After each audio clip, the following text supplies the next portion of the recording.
My first care assignment was my firstborn, my son, 9 pounds and 1 ounce. He was announced 2 weeks after his due date. He was not in a hurry to enter this world. I had morning sickness my first 3 months of pregnancy, and again in my ninth month. My water did not break. I had no labor pains, and he rejected everything I ate before 11 a.m. We had to make an appointment for a C-section. The morning we arrived, the doctor told us we would start inducing labor at 6 a.m. And if at 4 p.m. we did not have a baby, we would go in and get him. Well, 4 p.m. came, and he was still content in the dry sack. At 4:38 p.m., we pulled out my beautiful baby boy. He had no hair and a cooling smile. My baby, my first blessing to care for. He was so loving and irresistible. I had to tell the staff to bring him to me, or they would play with him all day in the nursery.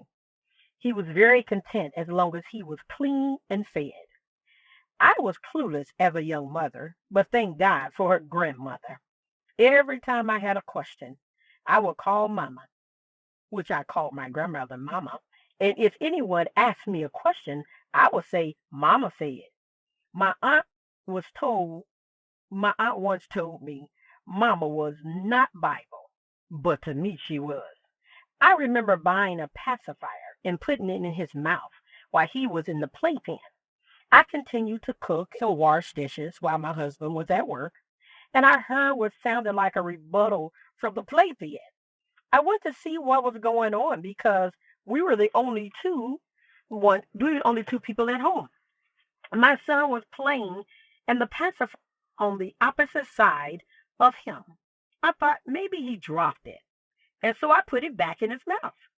I thought all babies wanted to be pacified. I returned to my chores, and within minutes, I heard the same sound again.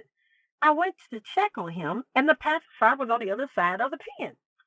Now, I realized at this point, I was obviously the only one confused. Clearly, he did not want to be pacified.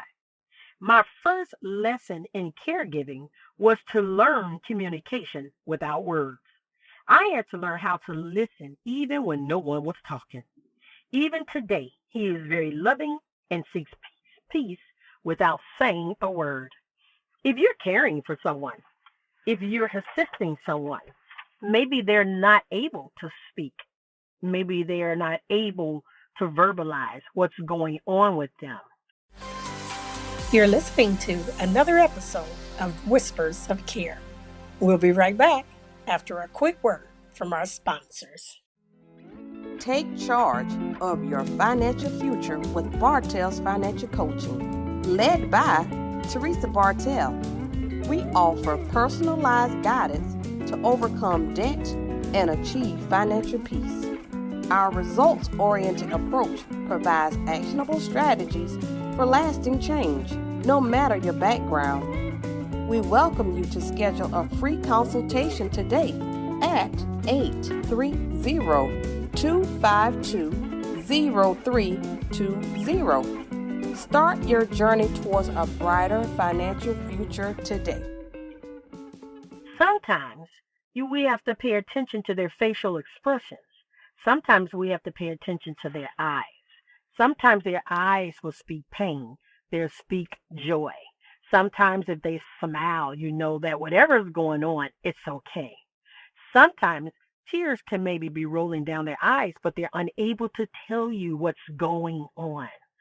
We have to learn, as caring for someone or being caregivers, that words sometimes are not what we determine what's going on. We have to pay attention to that person. Words not spoken does not mean that there's nothing going on.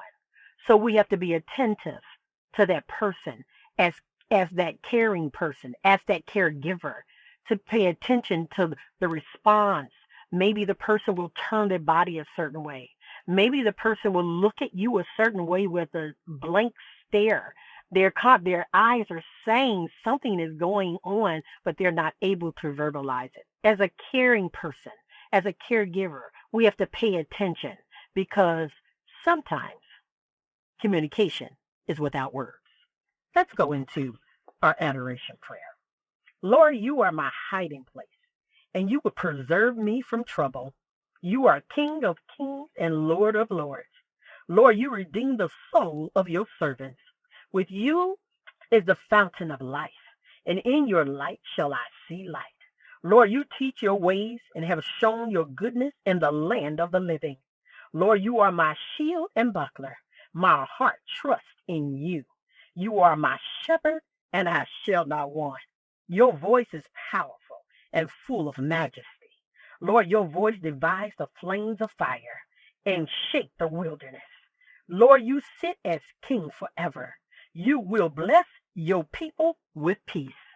God, thank you for teaching us how to care. Thank you for tuning in to another episode of Whispers of Care. I hope you found inspiration and insight into the world of caregiving. Remember, whether you're offering care or receiving it, your role is valuable. If you enjoyed today's episode and want to stay updated on future discussions, be sure to subscribe to Whispers of Care on your favorite podcast platform. Join me every Monday at 10 a.m. as we delve deeper into the stories and experiences that define the essence of caregiving together. We can make a meaningful difference in the lives of those we care for and in our own. Until next time, take care and keep spreading kindness. Subscribe now and be part of our caregiving community.